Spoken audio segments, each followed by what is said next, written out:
Good morning, DWC. We invite you to our online experience to worship in your homes. One, two. I just want to tell you what I think about you. Yeah. Yeah. I just want to tell you what I think about you. Jesus.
we're just going to continue to worship.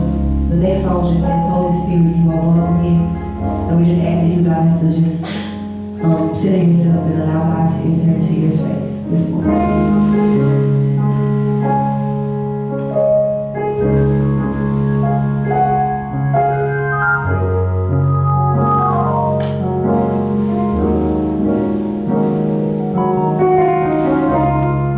There's nothing worth more that could ever come close. Nothing can compare. You're our living hope.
mind. Be God in this. Show yourself to be the King of Kings and the Lord of Lords. Move what needs to be moved and strengthen what needs to be strengthened and pick out what needs to be picked out and wash what needs to be washed and fix what needs to be fixed and heal what needs to be healed. In the matchless name of Jesus, we give you all honor and all glory and all praise and all the people of God say amen. In the Gospel of Luke, the 10th chapter, the Gospel of Luke, the 10th chapter, beginning at the 25th verse, the Gospel of Luke, 10th chapter, I ask that you would stand in your homes, in your kitchens, your living rooms, your dinette settings and bedroom settings, maybe even garage settings and man caves. Stand just to honor the word of God. Luke the 10th chapter, beginning with the 25th verse.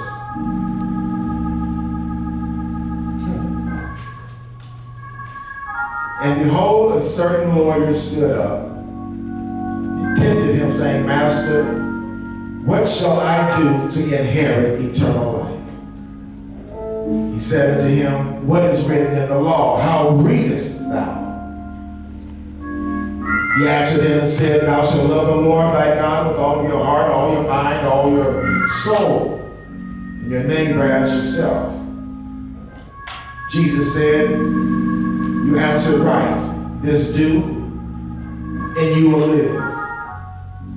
But he, willing to justify himself, said unto Jesus, But who is my neighbor?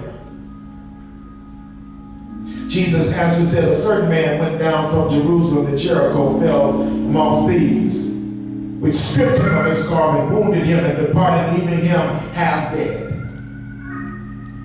By chance there came a certain priest that way. When he saw him, he passed by on the other side. Likewise a Levite, when he saw him, he came and looked on him and passed by on the other side. But a certain Samaritan, as he journeyed, came where he was, and when he saw him, he had compassion on him, went to him and bound up his wounds, pouring in oil and wine, and set him on his own beast, and brought him to an inn, and took care of him. We want to use as a subject on this first Sunday in June, stop crossing the streets. Stop crossing the streets. Stop crossing the street. I think I need to forewarn some of our new viewing audience, those of you internationally, even locally may not know I'm a little schizophrenic. I have a little Martin in me, but I also have a little Malcolm in me. And so during this word on today, Martin might come out, Malcolm might come out, they both might come out simultaneously, but don't be scared, it's still me. So in this narrative, the lawyer is asking Jesus a question, but it is obvious that his purpose was not truth-seeking, but rather trying to see if he could trip Jesus up. So he asked Jesus an existential question. The question is, what must I do to inherit eternal life? The question was essentially asking Jesus, what kind of works do I need to do, or what do I need to accomplish to obtain eternal life? Jesus then asked the lawyer, what is written in the law? And he asked him this because he knew all lawyers carried a little leather box called a phylactery. Inside the phylactery, Jesus knew that there was scripture. So he asked the lawyer what was in the law. The lawyer says, Love the Lord your God with all your heart, all your mind, all your soul. Love your neighbor as yourself. Jesus claps back at the man and says, you got that right, now do it. Since you know what to do, do it.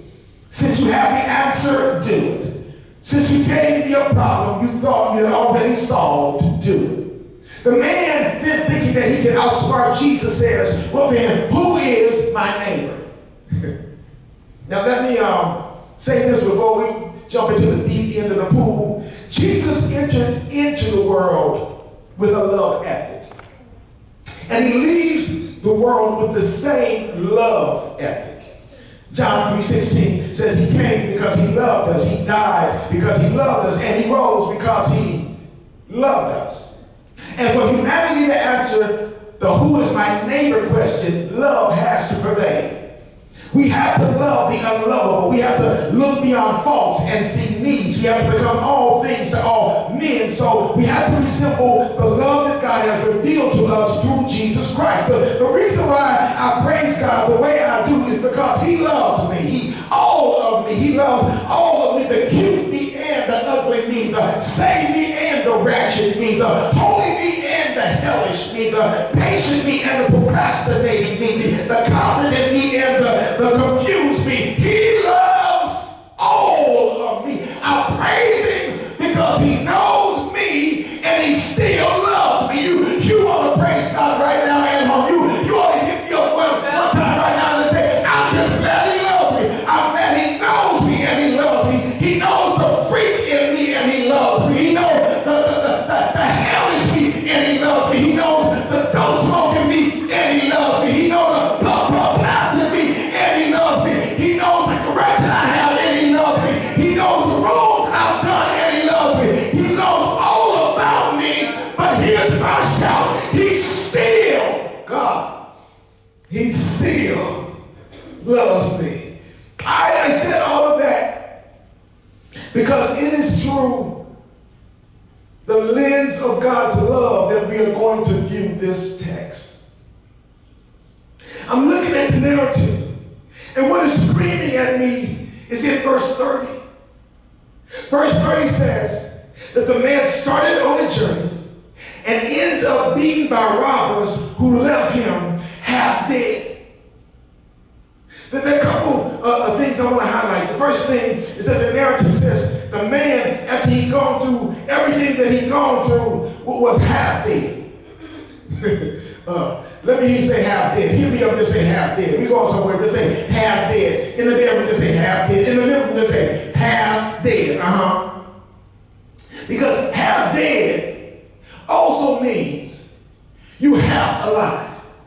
Now the word right here is only for those of us who've been through hell and high water and we still got a little left. We've been hurt, but we got a little left. We've been rejected, but we got a little left. We've been abandoned and lied on and overlooked and unappreciated. We've been kicked to the curb, but we still got a little left. So the praise report in this text is if I'm half alive, I'm about to make this half of my life the best half of my life. So the praise report is if you thought you saw my best, I was just warming up. You haven't seen the brilliance I'm about to bring to the table. You haven't witnessed my best worship. You haven't peaked my ultimate purpose. Here's your shout. But the enemy's biggest mistake is that he left God with something to work with.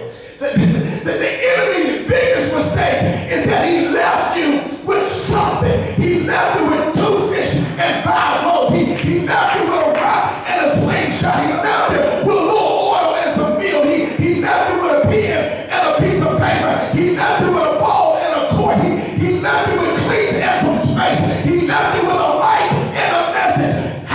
Somebody say he shouldn't have left me with nothing, but because I got a little bit, God. Woo! God told me to tell somebody, use what you got left. Whatever it is. Whatever it looks like. Whatever that feels like. I kind of felt a Bill Withers spirit in the house. Some of y'all may not know this. because I'm old school, but Bill Withers said, just keep on using me. So God, I just want you to keep on using me. Here it is. Y'all say it to me. Till you use me up. Okay, so I'm looking at the text. Next thing I notice in verse 30, it says that when the narrative that they left him half dead, it also lets me know one really important thing. Don't miss this. It tells us he hadn't always been that way. God. He didn't start off that way. He ended that way.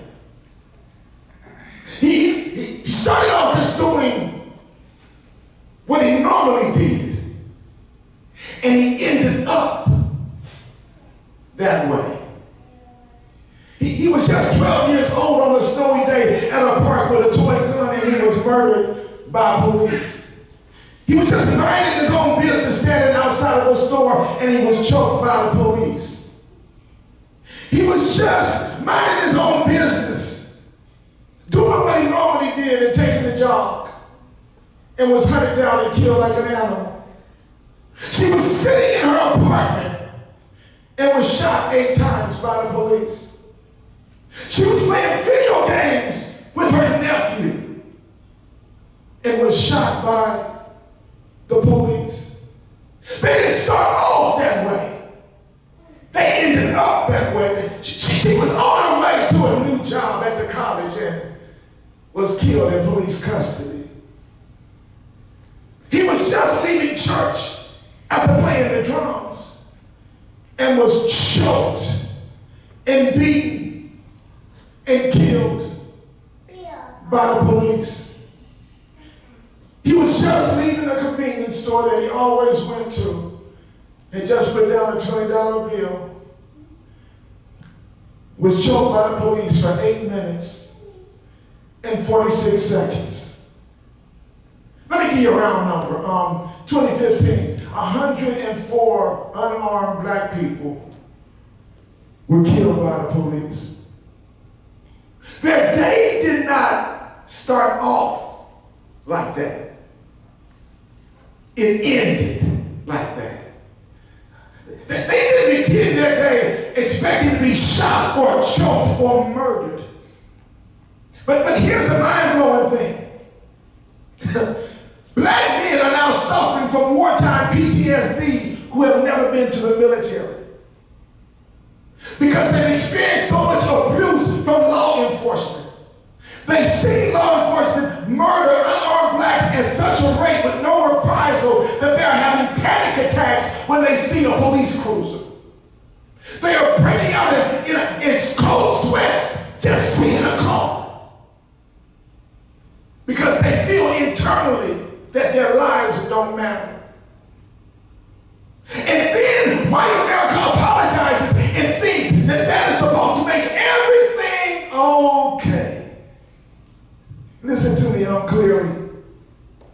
I am not castigating all law enforcement. But when you allow murderers to hide behind your blue wall of silence, you are just as culpable as the one committing the crime. That's what you're saying to civilians. You tell civilians, see something, say something. Well then, stop being a serial killer's shield. If you can arrest 2 white building burning bombers who have just killed over 168 men, women, and children without incident, if you can arrest white mass murderers who just shot up schools and grocery stores without incident, if you can arrest white killers with so-called mental issues without incident, then you have it within your capacity and capabilities to stop killing unarmed black people. I can sense a segment of white America who really wants to be a part of change, who are saying, what can I do? I'm only one person. How can I affect any change? How can I bridge the gap that is dividing us? I would say the first thing you need to do is to ask yourself and then be brutally honest with yourself. Because there can be no reconciliation without recognition. In other words, there can be no coming together as one if you don't see me as valuable as you. So the question you have to ask yourself is, when you saw the man half dead, how did you feel? Did you say to yourself, well, I'm glad that couldn't be me or anybody in my family? Did you say, I wonder what he did to deserve that? Did you say, no one should be treated like that? Did you almost stop in disbelief that a human being can be dehumanized and murdered in broad daylight? Did any tears come to your eyes when they hit the 5-minute mark of having that knee on his throat? When he called for his mother who was already dead, did it send chills down your body? When he continually said, I can't breathe, did it make you want to breathe for him? When they hit the 7-minute mark and the onlookers were begging them to stop, did it make you want to come through the TV in a sense? When they finally stopped moving, he stopped moving under the weight of a 200-pound police officer who had his knee on his neck at the 8:46 mark, and they put him on a stretcher. Did you feel like a part of you had died? If you did not feel any of what I just said, you don't want change. You want a kumbaya moment. You just want to feel better about you. You just want to take yourself personally off the hook. You just want to free your mind of any responsibility. But because reconciliation requires you to want to bear the same cross that I'm bearing and carry the same load that I'm carrying and feel the same pain that I'm feeling. And until you're willing to relinquish your privilege for my pain, you aren't willing to walk with me into my purpose. Let's look at the narrative. It says there's a man who's half dead in a preseason. The word saw in the Greek is idu, and it means to know who he was, to be aware of who he was, to consider who he was, and to understand who he was. So when the priest or the church or white America saw that he was black, saw his condition, saw his life expectancy, and saw his unequalness, he passes to the other side. He passes to the other side because it's easier to sing Amazing Grace than to extend Amazing Grace. It's easier to say, I go to church than to be the church. And it's easier to ignore a problem than it is to be a part of the solution for the problem. So the text says he passes over to the other side, and I might as well get this out in the open. There are only two sides in this scenario. There is no middle ground. There is no gray area. Either you see the person in the middle of the street half dead as human, or you see them as an animal. You see them as roadkill. You see them as waste. You see them as expendable, but you cannot have it both ways. You cannot cross the street and say you can. You cannot cross the street and say Black Lives Matter. You cannot cross the street and be part of the solution. You cannot cross the street and say you want to affect change. So if you cross the street, white preachers who call us brothers when it's convenient, if you cross the street and never talk about racism or racial equality in your sermons, if you cross the street and only speak on righteousness when there is a racial divide, if you got up in your pulpit or wherever you did your speaking and did not mention George Floyd's name and did not mention race or racism, hear me clearly, white America, white clergy, you are not part of the problem. You are the problem. Because the priest thought about what he wanted to do, which was to keep things the same, versus the man's needs, that he needed help and failed to help him.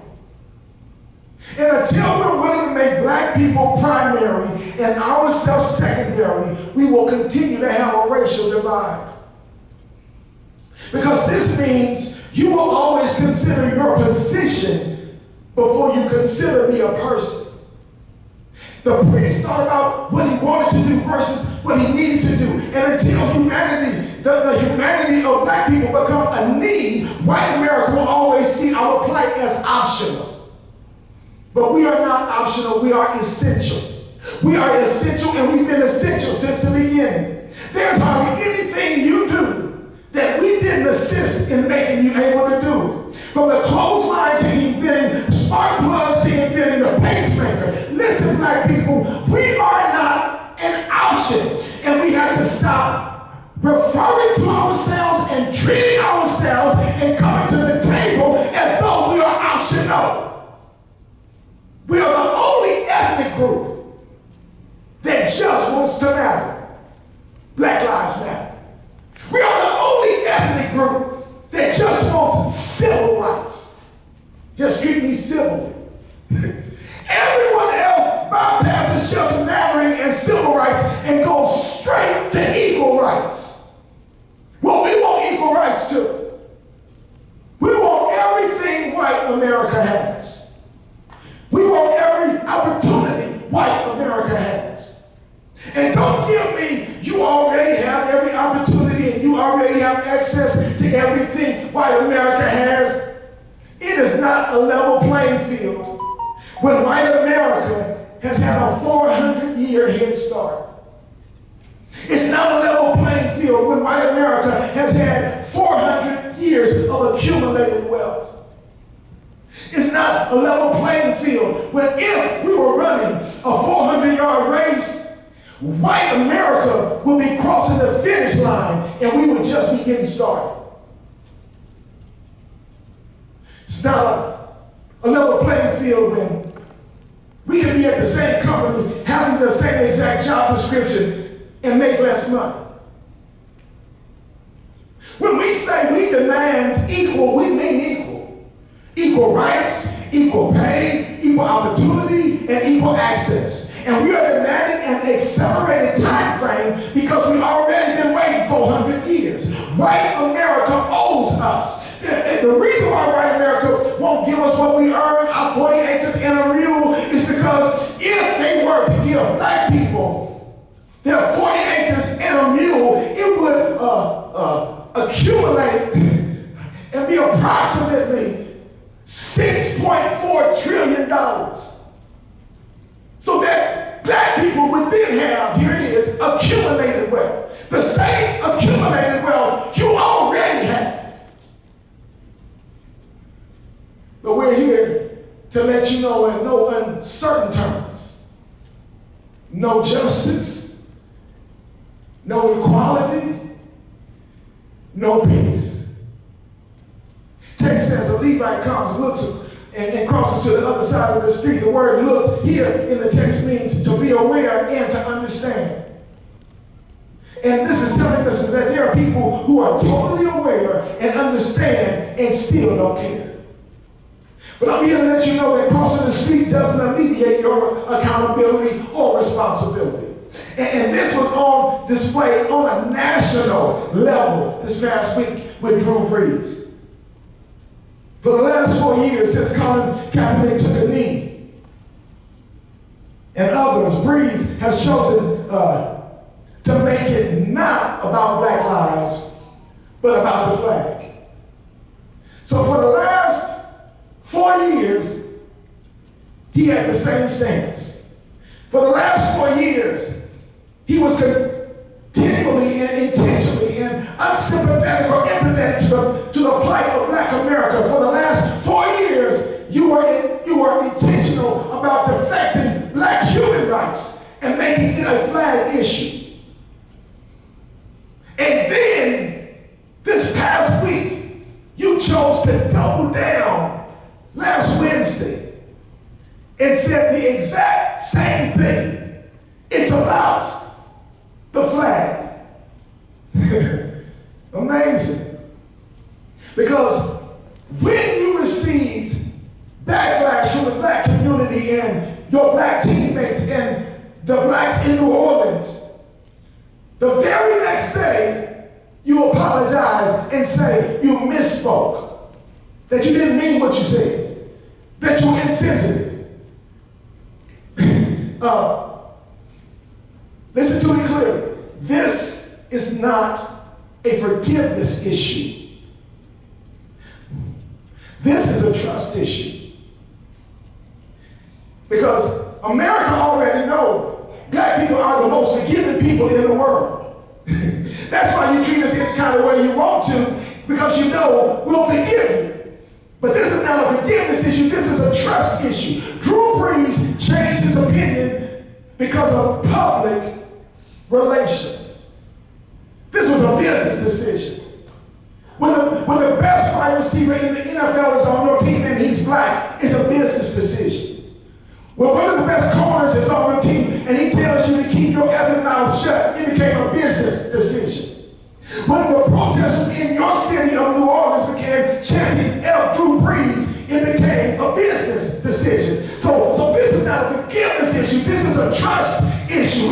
We don't trust you, and we don't trust you because you got caught up in white privilege and forgot the percentage of black teammates you have. You got caught up in white privilege and forgot how many black people were in the NFL. You got caught up in white privilege and forgot the percentage of black offensive linemen who were on your team who would have sat down and you would have got your throat cut.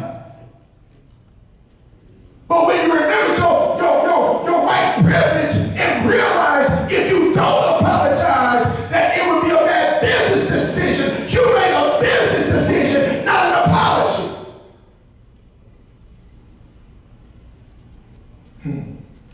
So, if you want to affect change, stop looking at what is happening to black people.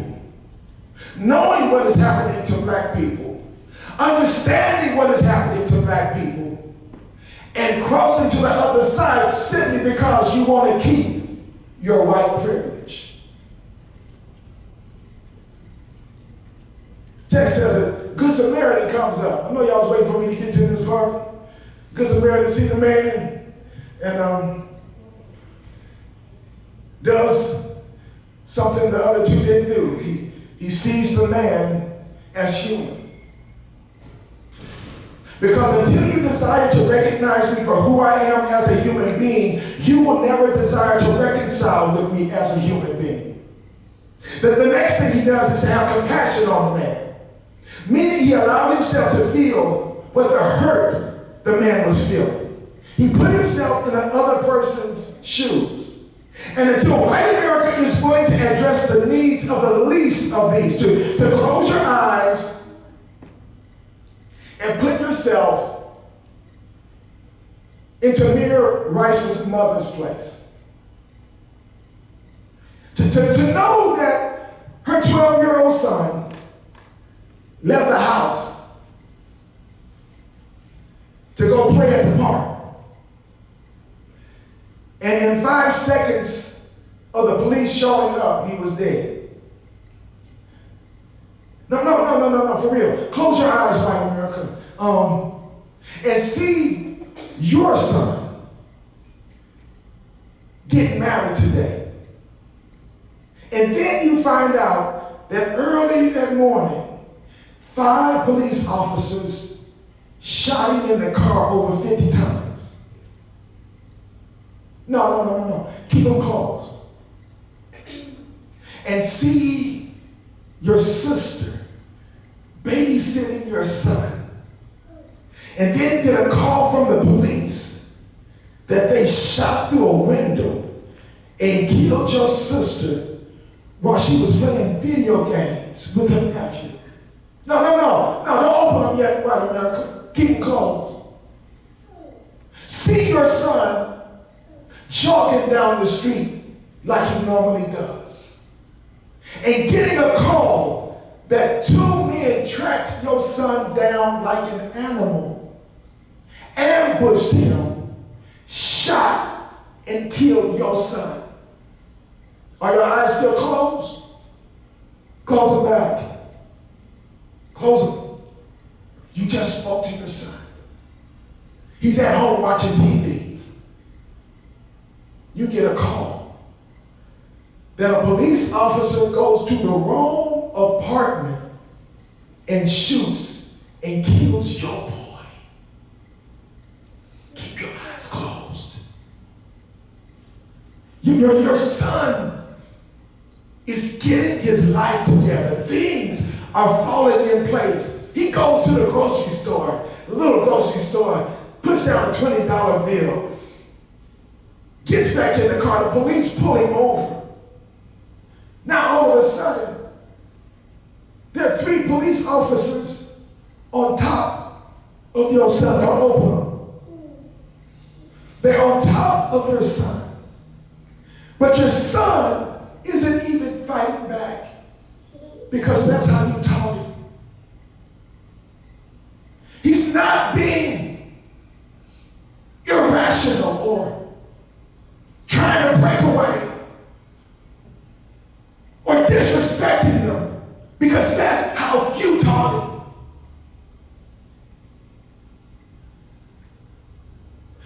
But 3 grown men, police officers, have your son on the ground, and one of them has his knee on your son's neck.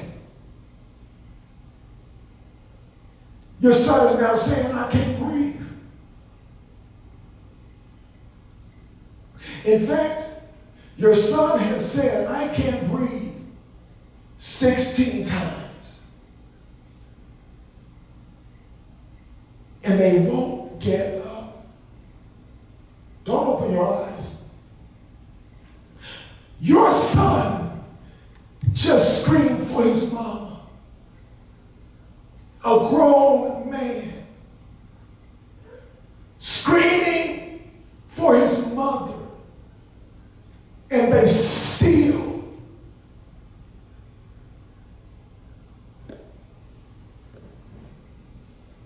don't get up. They have now been on your son with a knee on his neck for 8 minutes and 46 seconds. But now your son is not moving. Your son is not resisting. And by the time they get an ambulance, it's too late. Now open your eyes. That is how black people feel every day. Like someone has their knee on our necks. Like no one cares. Like we don't matter. Like no one cares if we live or die.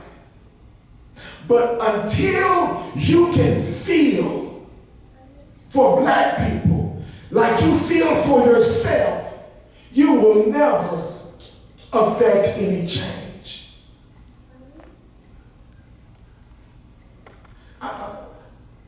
Finally, the Good Samaritan does what nobody else wanted to do. He ascertained the injured man's problem. He made sure that the injured man was stabilized. He made sure the injured man had a roof over his head, food to eat. Finally, he made sure that if he had not done enough for them to contact him so he could make it right. You want to know what to do, white America? We just want you to make it right. You're saying it's not my fault is the same as you walking across the street. Walking across the street trying to avoid my pain. Walking across the street so you can avoid my hurt. Walking across the street so you don't have to see my blood. Walking across the street so you don't have to see my death. You're walking across the street is you choosing to avoid seeing, understanding, and dealing with my wife. And you're saying all lives matter is the same as negating the fact that Jesus said all lives matter until one is at stake. You forgot that. You remember the 100 sheep? And the Bible says, if one of the sheep gets lost, here it is, Jesus leaves the 99. All lives matter. And he goes after the one. Black lives matter. And then he does not stop, but he brings the one, and he brings the one back. And the one he brought back has everything that the 99 have. You want to have the 99 without giving the one the same responsibility and access and equality that you have. Let me say this and then I'll be done. We are born black. We will die black. We just don't want to die because we're black.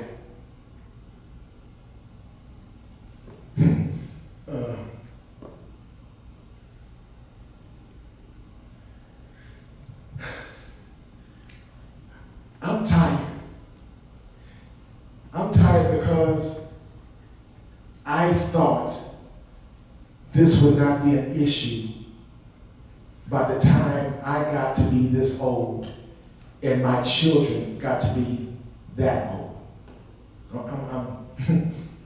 I actually thought that racism would be a thing in the past. I'm gonna let you in on something. I'm the one who cringes every time I see a police cruiser.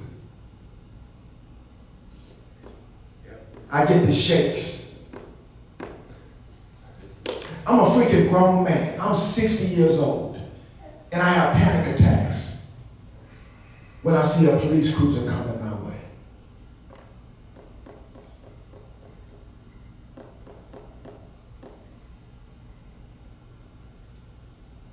This ain't right.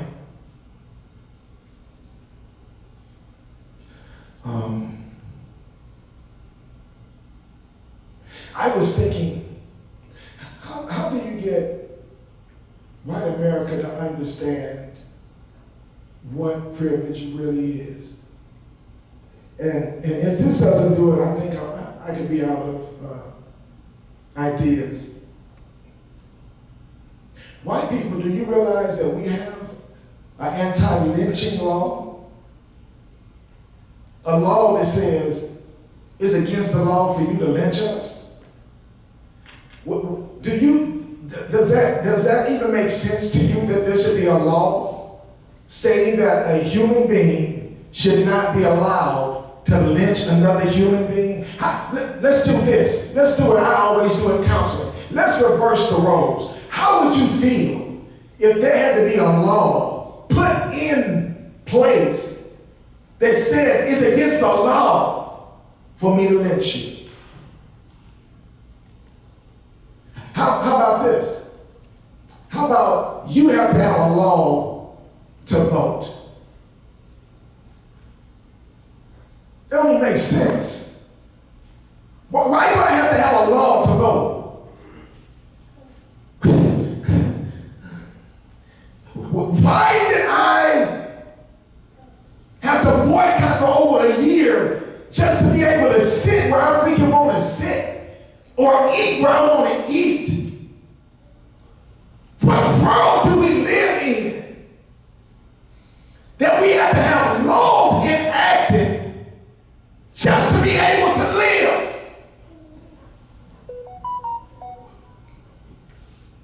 What kind of world, when you say, what God are you serving that says black people have to have laws that say that they're equal to white people?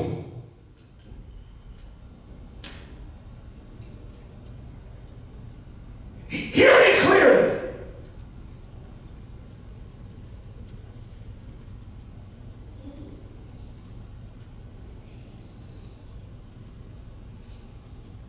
If you do not get it right this time, white America, if you do not fix it and put things in place and make things right and stop crossing the street, the next time something happens,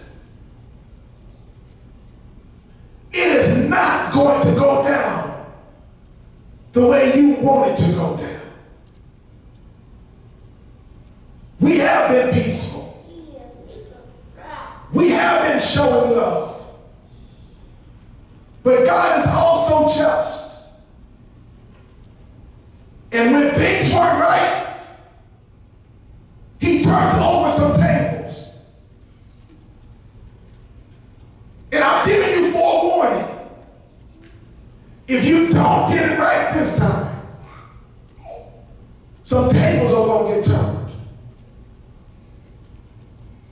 If you don't start putting yourself in our place, some tables are going to start getting turned. If you don't start seeing your sons like our sons, some tables are going to start getting turned. If you don't realize the privilege that you have, some tables are going to start getting turned. This is the last time we're going to ask you.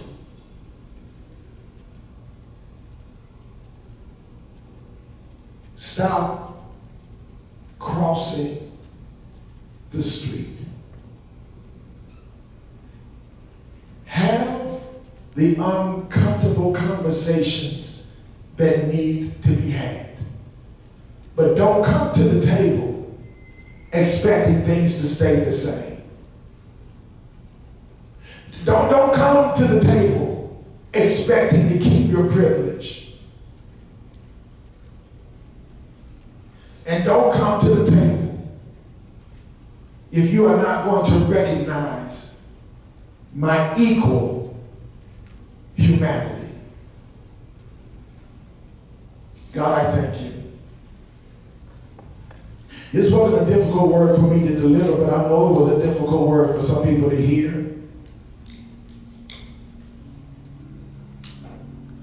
Because many black preachers have been tiptoeing around the subject because we don't want to hurt white people and white America's feelings.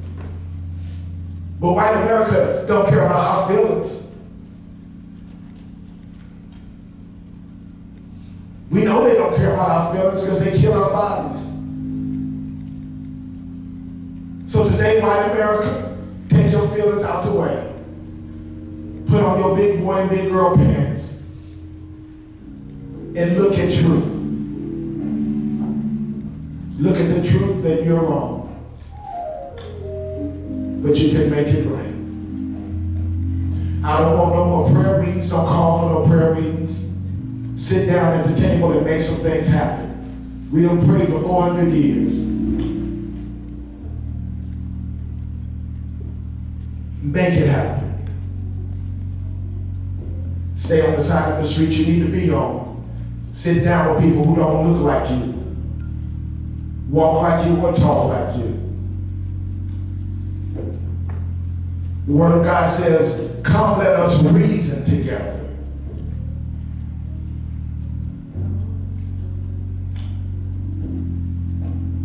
Things can change if you allow God to be the change agent in your life. God, I pray right now for every racist. I pray for every white supremacist. I pray for every neo-Nazi. I pray that you will touch their heart just like you've touched everybody else's heart. There is no heart that you cannot touch. Allow them to see that all people that you created, all of us equal. Then God, I pray for Black America that we would stand. That we would put our shoulders back. That we would walk and not get get weary, that we would run and not faint as we continue to wait on the Lord and be of good courage. Black America, enough is enough. We've had enough unscheduled funerals. We've had enough hashtags. It's time for change. So God, intercede on our behalf. Speak for the least of these.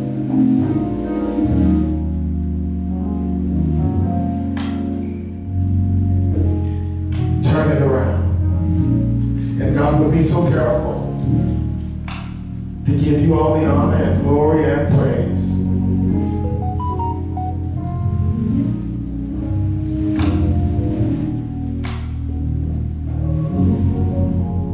In Jesus' name.